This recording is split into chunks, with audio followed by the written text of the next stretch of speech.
తెమ్మంతెరుగని శూన్యం ఆవిరి మేఘాలే ఆతని సొంతం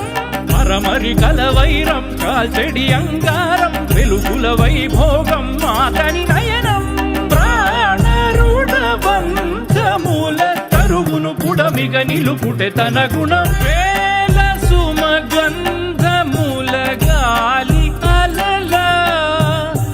కలల చిరునవ్వులతో కదిలినాడు